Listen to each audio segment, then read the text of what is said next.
Hey, I'm out here working in the garden today. I'm glad you're joining me. There's a reason I don't use grass clippings as mulch in my garden. Now, I've shared with y'all before that I have a nemesis. I have an enemy as far as it goes in my garden, and that is crabgrass. You can see it. It's trying to weave its way all around here.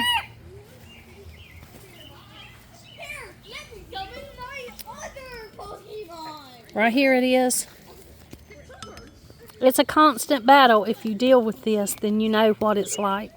As I pull this up, you can see there are roots here, there are roots here, and there are roots all along this thing. I'll have to go up on the top of the fence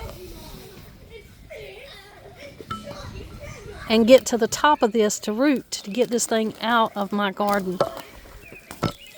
Now I'm constantly pulling this, no matter what garden I'm in. No matter if it's the garden out front or if it's the vegetable garden back here, we constantly deal with this crabgrass.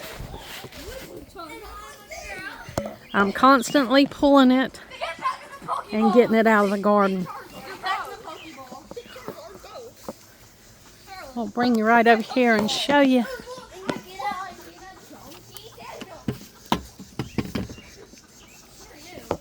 Now you see how this grows.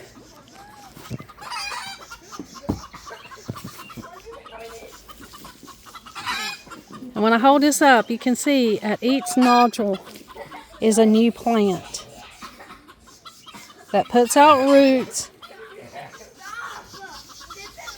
and takes hold. That's why this is incredibly hard to get rid of. Now we've got this crabgrass in our grass. If you were to get down and do an examination of our grass here, you can see the crabgrass is all in the grass. It's all the way through it, front yard and backyard. So if Donald was to cut this grass and save the clippings, if this grass was cut up into tiny pieces, all it would do is make millions of tiny plants. And if you put that in your garden, you'd be surprised how resilient this thing is. It can look dry, dark brown, and it'll bounce right back and be growing all in your garden. And then you've got this to deal with. We call it crabgrass, Bermuda grass. I know the UK has a different name for it.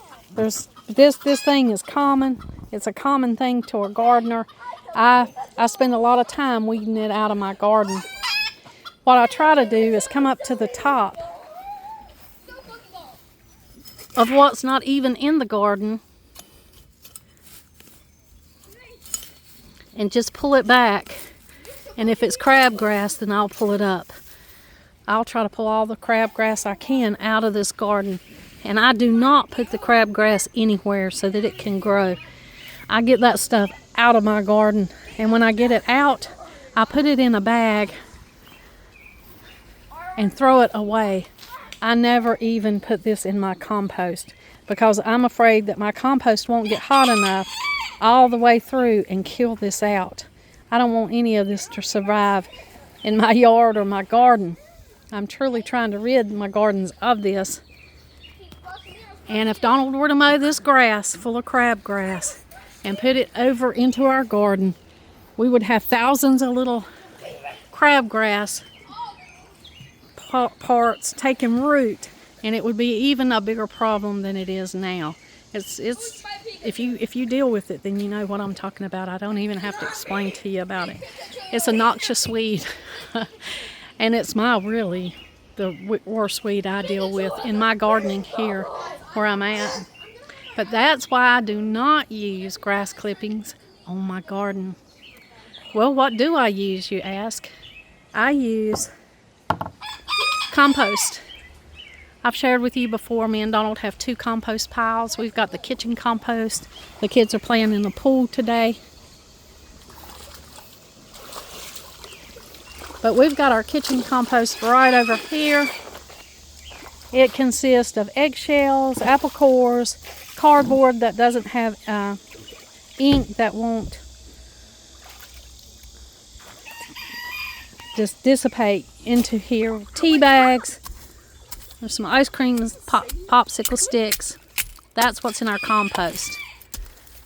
And of course, if you go down, you can see there's some wonderful, wonderful worms and wonderful helpers that help us in this compost. So this is our kitchen compost, made up of kitchen scraps, made up of things like that. It needs some more brown soil oil added to it, and then we do add some green, but we don't add the crabgrass. We don't want it.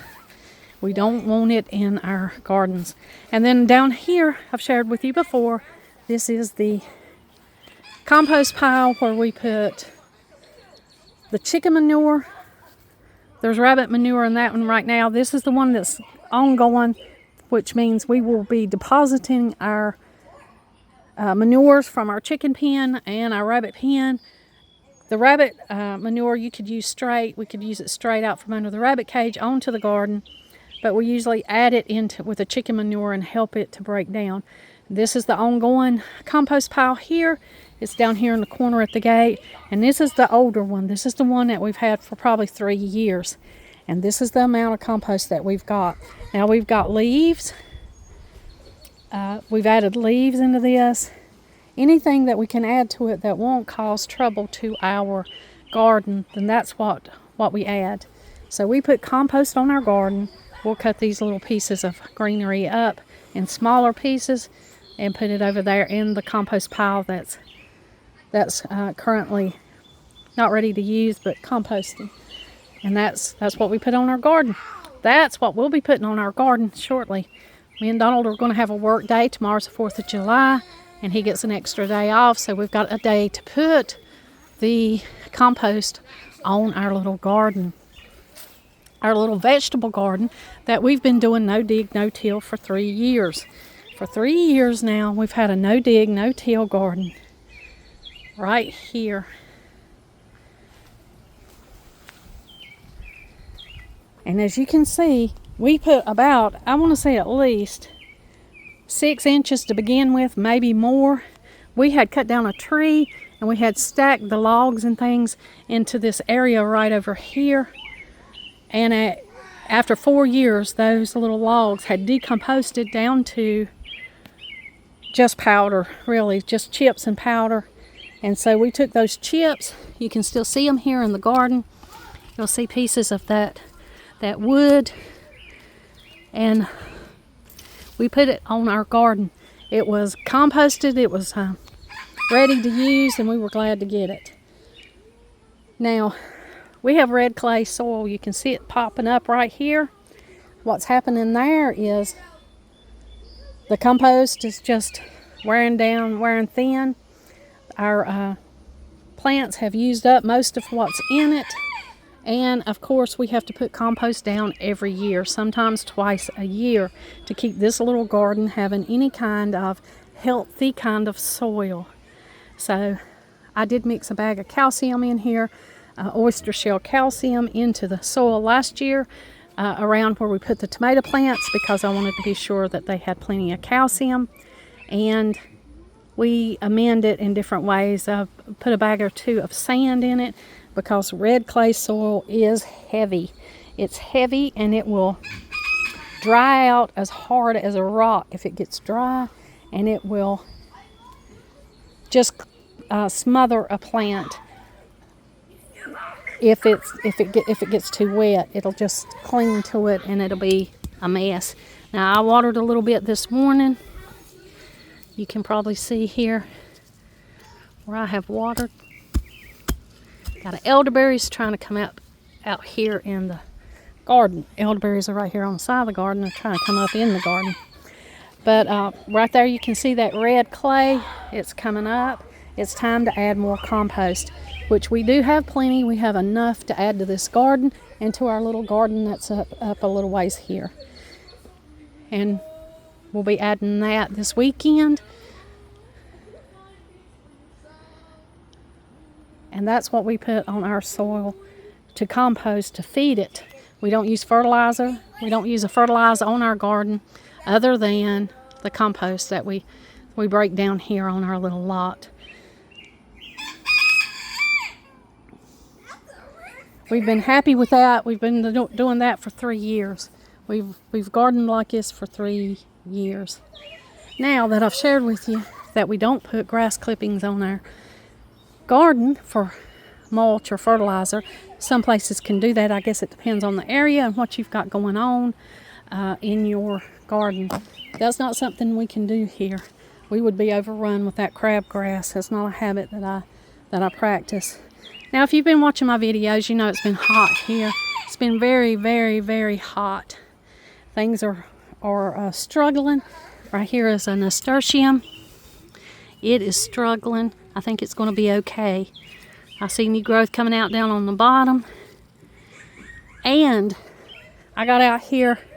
Things were looking really pitiful last week when it got up to 100 degrees and it was 107 degree heat index. It got really hot out here, and so I came out and I got a little water happy there in the afternoon. It was about 7 o'clock. I thought it would be cool enough, and you can see I scalded this tomato plant. That's scald. That's where I came out here with cool water and put it on a hot plant. So I'm not trying to do that. I don't want to scald this garden. You got to be careful when you water, because if you water when it's hot and everything's been out here in 100 and some degree temperature, you'll just you'll kill your garden. That watering, knowing when to water, that's an art that comes with gardening. Now I've got a bucket of water sitting right here, and it's just sitting in the garden. I change this water out every evening when I water, and the reason that is here is because it'll be the same temperature as this garden. When it sits out here in this garden, this water, it'll become the temperature here of the garden. And then if I come out here and there are plants that are severely suffering, I mean, you just don't think they're going to make it because everything's so dry, I can put a container in here and dip this water out and put it down around, not even touching the plant, but put it down, say around the plant like this, and get that plant a little bit of water without scalding it or burning up the plants. So that's what I'm doing. I'm just trying to keep everything alive. I watered some this morning. I'll be watering again tonight. I'll wait until later tonight. But I got this little bucket of water out here acclimating to the same temperature in case I have to give some plant emergency water down around the plant. I would never put it on the plant. Don't put it directly on the plant. Just pour it around the plant, maybe to help it survive. And I'm stepping on my deal here. I did get out here and was able to get some weeds up. That's what made me think, let me share with you guys why I don't use grass clippings as fertilizer or mulch in my garden. It would not be the right thing for me to do. You have to judge that for yourself, different areas. Maybe you're not struggling with the crabgrass problem, and it would be no problem to just go right ahead and put your grass clippings on your garden. But that would not be a smart thing for me to do here where I'm at. If I did that, I would be fighting terrible, terrible crabgrass. I'm already dealing with it a lot, and I would be really dealing with it if I chopped it up in small pieces and spread it all over my garden. So can't afford to do that. Everything's doing pretty good. I love to put cardboard in the garden. Donald does not. He just likes to see the natural dirt in the garden. So I'm going to have to figure out some kind of paths for our garden. We change things up a little bit. We never put things in the same place every year. Try to change it up and keep this little garden up, adding natural things to it like compost. So I'm trying my best just to use this little space of land here as much as I can to the advantage to get as much as I can from it. Now you can see that we vertical garden as much as we can. And this year it's been a little bit of a struggle. It's been really hot. Well, we had rain. The rain came all at once. It rained for days and days and days early, and then the 100-degree temperatures of 98 up to 100-degree temperatures came late in the spring and early in the summer. So we really hadn't had an opportunity to level out. I call it leveling out. And that means for things to just get a rhythm. Rain, every other week, get everything good and soaked, and have moderate enough temperatures so that everything's not burning up like an oven. Now, luckily, we do have shade right here. Of course, we're very close in this neighborhood. Most of those trees that you see right back here are the neighbors' trees on the other side of the fence. And you can't do much about your neighbor's trees. You can cut them off of your property if they extend over your property. Then we can certainly cut those up the fence here and remove some of those trees, which we'll probably do that this weekend. We'll cut right up the fence and just take off everything that's hanging over. And then that way we can have a little bit of the shade, but it won't crowd out our whole garden. And of course they've got the Boston ivy, which is invasive. I have Boston ivy on the other side of my house, but they have it here, and it tries to crawl up and come into our garden. So we're fighting that, the neighbor's Boston ivy. And I'm not going to complain about these trees. Very thankful for him. Hope that he leaves them. He cut down half of his trees down there, and I wish that he had left the trees, because in a city with this close proximity of neighbors, it can get loud. Trees help buffer sound. It gives you privacy. It provides shade. So I'm not complaining. I really can't tell him what to do on his property. And if he didn't plant those trees and I didn't have those trees for shade, I'd have to give up a couple of feet right here to plant something, probably elderberries. Look at the elderberries, how much shade, how much privacy they give. You can cut these things down, they'll come back and provide you with excellent berries for your immune system. Wonderful. It's a wonderful plant. So we would plant elderberries or something, food-wise across here if he cut down his trees there. We're not complaining about his trees, but we will probably get over there and cut them straight up from the fence so that they're not shading our garden too much.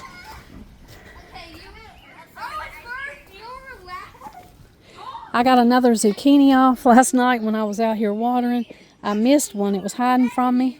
So we've got 2 zucchinis. I didn't eat it last night. I thought I would eat it last night for supper, but my daughter brought us supper, so we just ate what she brought, and I didn't fix the zucchini, but I do have plans to fix that zucchini tonight. I've got plenty of blooms on the tomatoes, and I'm excited to see what we can get. Now, the tomatoes love the sun and the heat. I'm not going to have to worry a lot about them. I'll water them, late at night. The cucumbers, they usually do well. We get more cucumbers than we need. And yellow squash. I'm down to just a few yellow squash mounds over there because something ate my yellow squash or pulled it up by the root. The whole plant is missing. So I'm going to say it was probably a squirrel that ran away with the squash plant. Now this is the little upper garden. There are things that are struggling here. Here is this nasturtium. It is struggling, but it's coming out. It's coming out with some new little leaves, so I'm not going to take that. Here's a prime example of that crabgrass. You can see it coming down the hill, and look what it has. Plenty of roots. And it'll be roots all the way down this thing.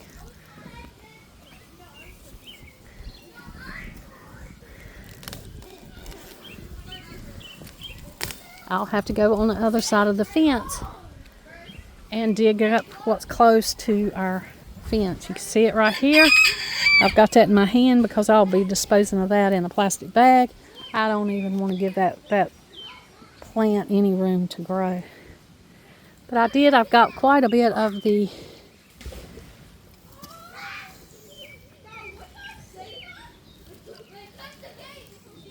weeds out of here. I was able to weed. The problem that solves that nasturtium is not to start that nasturtium in a seed cup, but to put that nasturtium in a direct sow situation. I got up early this morning and was working in the garden because I try to beat the heat. I try to get up early before it gets hot and work in the garden. And when I say early, I mean around 7 o'clock. 6:30 to 7 o'clock is early enough for me to get a few hours in before the heat really sets in. The heat, depending on how hot the day is going to be, usually sets in around, I want to say, probably around 10, 11, and by 12 o'clock it's scorching. So I try to get out here anywhere between 6:30 and 8 and get as much as I can get done before my little bits get here. My little 6 grandchildren, I try to get what I can get done before they get here. Of course, I can work with them out here. They're out in the pool now enjoying themselves. There's a trampoline out here. They get on that and enjoy themselves. They love being outside. It's just the heat sets in. And then, you know, you got to deal with that. Have to make everybody layer up in sunscreen. But I've been having a wonderful garden in the summer so far, even though I've had to really work with this heat, and I've lost some things due to this heat. I really have. I think what I'm going to do with some nasturtiums, since I've got several packs of nasturtiums, I'm just going to go out here and direct sow some nasturtiums into the garden ground, and then they'll adjust more to the climate than they do if they're a seedling. Even though I started the seedlings here in the backyard, they'll acclimate better by not having to be transplanted, by just being growing in that soil. I'm also going to have to plant some yellow squash and figure out what it is that's been eating my yellow squash plants. It's completely carrying them away. There's two that's missing, and I have no idea where they've gone. So I'll be replacing those soon. Probably this afternoon I'll get out here and replant that yellow squash and some of those nasturtiums that seem like they're drying up. But overall, I'm pleased with how everything is going under the circumstances. You know, this has been a little bit of a challenging year. I thank you for joining me today, and let me share with you why I don't use grass clippings in my garden as mulch, and give you a few tips on how to water when it's hot, when it's 100 degrees and hot, how not to scald your tomatoes. I got those tomatoes a little scalded. I wanted to show you what it looked like to scald it with water. If you put cold water on a hot plant, you know, it'll do a lot of damage to your tomato plants and your garden plants. So you want to wait till it's good and cool, late in the evening or even early night. You know, I want to say somewhere between 7 and 8, depending on your area. Then water is safe to water. And put you a bucket of water out in your garden so it can acclimate for emergency plants. If you just have to pour some water down around the plant, don't put it directly on it, but pour it down around it. Wanted to share that watering tip with you. Maybe it'll save some of your plants. My problem's not been I don't know what to do. My problem has been my time. I am really trying to balance out my time with the things that are most important, and I have a lot going on. But I appreciate your time today. I appreciate you coming here and listening to me, and I hope you gain something out of it that'll make your garden experience more profitable and make it more productive, and you'll get more out of it. I look forward to the next video and sharing with you. Like always, until next time.